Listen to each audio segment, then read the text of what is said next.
On this Wednesday morning, final day of WikiLeaks founder Julian Assange's appeal against extradition to the USA. Well, over the two-day hearing, the High Court in London will consider whether Australian-born Assange can challenge that extradition. However, he has been held in Belmarsh prison for almost 5 years, and he was too ill to appear in court, according to his lawyer, who spoke to Peter Greste last night.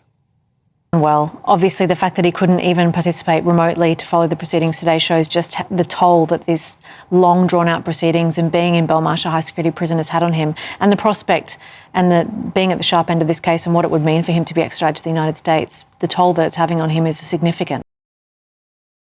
Well, joining us now is Australian journalist and press freedom campaigner Peter Greste, who himself back in 2013 was arrested and charged by the Egyptian government simply for doing his job as a journalist. Peter, really good to talk to you. I followed your incarceration closely, indeed posted about it, calling for you to be released. So I am delighted to talk to you this morning. But the difference is, Peter, you're a journalist doing a working job. He is not.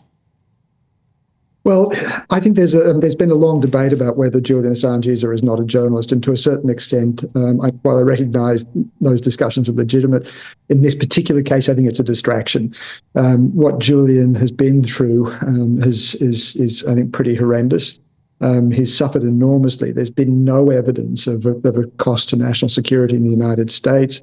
There's been no evidence that anyone has suffered as a result of his leaks. And so I think it's high time that he be released. And it seems as though the Australian government agrees with that position.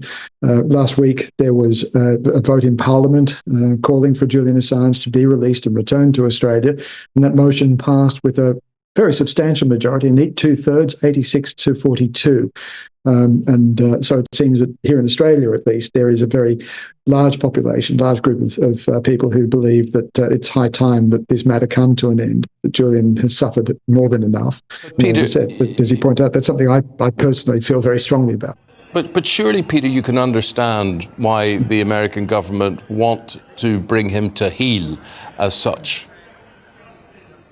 I can understand to a certain extent, but it is hard to argue that the information that Julian released was in the public interest, that it was important information, and that he did a great deal, an enormous service to the public in forcing the American government to come to terms with some of the allegations. Peter, that I would say, Peter, I just get back to this recklessness of what he did. I mean, you as a journalist would check and double check and triple check your information before it was released.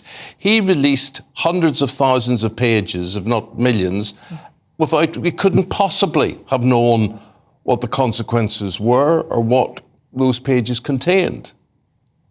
Look, Eamon, as I said, the discussion, the debate about whether he did, whether he was working as a journalist or whether he wasn't, is a distraction from the more important issue around the service that he did there, that he performed in releasing the information and forcing a really important public debate about the conduct of the US forces in Iraq, about the civilian casualties and the kinds of tactics and strategies that they were adopting at the time.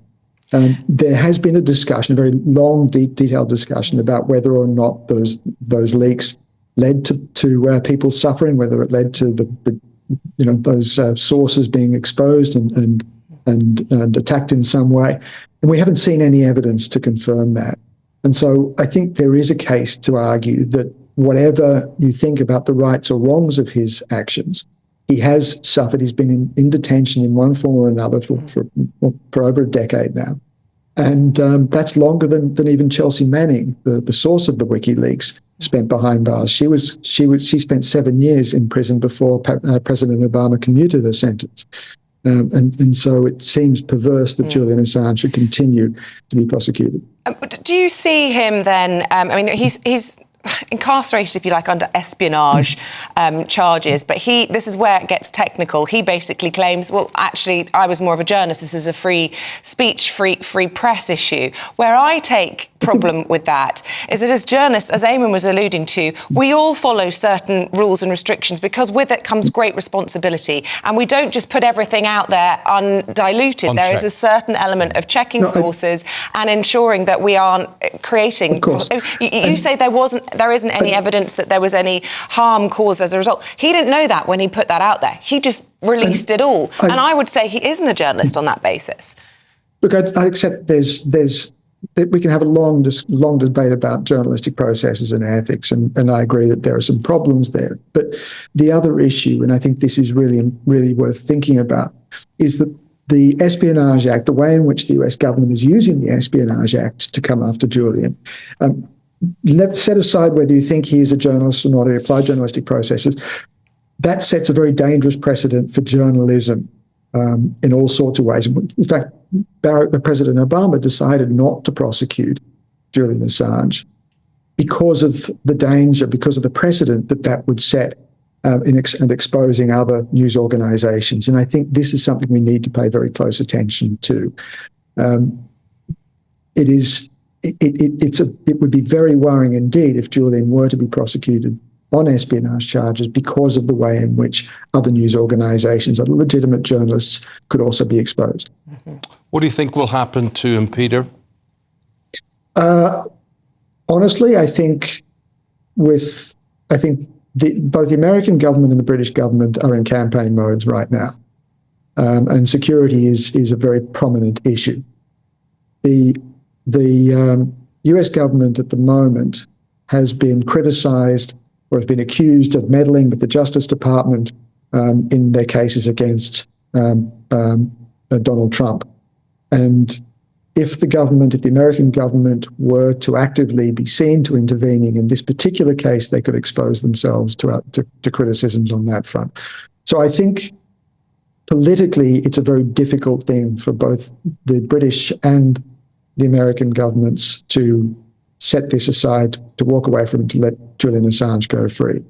In Australia at the moment, there is, as I said, broad political support for Julian Assange, public support for Julian Assange, but frankly, I think the odds right now are against it. Yeah, it's interesting, and we have to move on, but, I find it fascinating when you have these votes in parliaments, whether it's in Australia on this particular issue or today with the Labour Party pushing for this call for a ceasefire in Gaza. Actually, it's just academic, because whatever the result, that has actually very little to do with the outcome, just because people want that. Fascinating to talk to you, Peter Greste. Thanks very much indeed for your time, and perhaps you'll join us again when we know exactly what happens to Assange in all of this. Thank you. Thank you. Thank you very much indeed. I was sitting thinking there just about, other investigative cases like Watergate and whatever. And I just can't see any resemblance at all between what Assange did and, what Bernstein and his partner did for Watergate, and the cross-checking that they had to do, and the fact that they needed 3 sources before they could release any sort of information. But, you could say he's a thief, you could say he's a disruptor, you could say that he's an activist. But a journalist, I don't see anything that he does makes me think that he's a journalist. But there we go, we will find out today. Are you sick, sore and tired of hearing about Julian Assange? Do you care? Did you think he was gone and forgotten? But he's not, it appears. So gbviews@gbnews.com.